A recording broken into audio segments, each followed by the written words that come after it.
My name is Daniel Robinson. I'm the Senior Lighting Engineer for London Borough of Southwark and Project Lead for the LoLEG ICP project.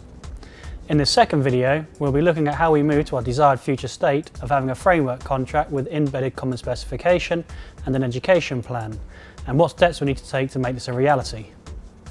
Over the past 3 months, all authorities in the project area would have received a draft version of the specification and have had the opportunity to comment and ask for changes and amendments to the specification.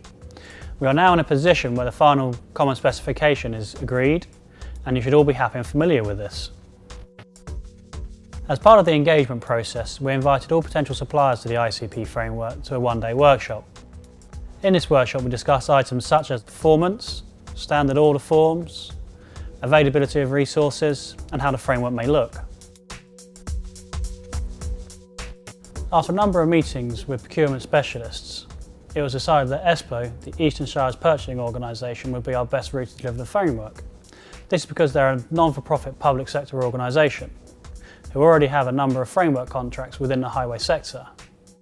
ESPO's role within the project would be to advise on procurement strategy and procedures, advising on and managing the timescales, compliance with statutory procurement regulations, drafting all documentation, issue and receipt of tenders, assisting with the evaluation of tenders, award of contracts on LoLEG's behalf, managing standstill and feedback processes, and offering contract support.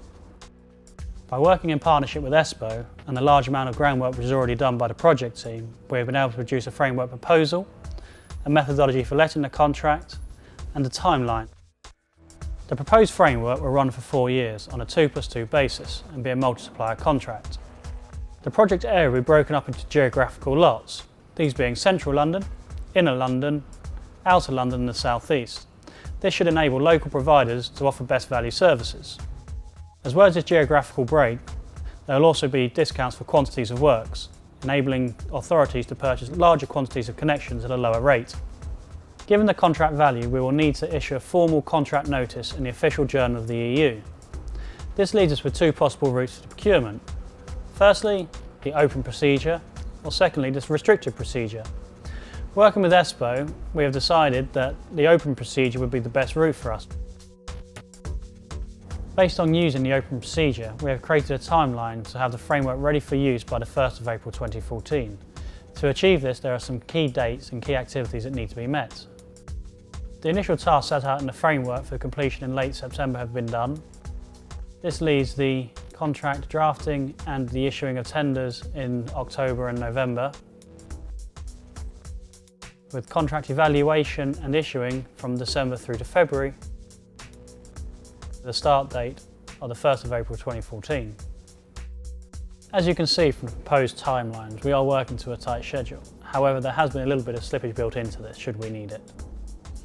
I hope this video has given you an insight into what we're doing as a project team, not only to move this project forward, but also to ensure we're engaging with all stakeholders. If you have any questions, please don't hesitate in contacting me in the email below.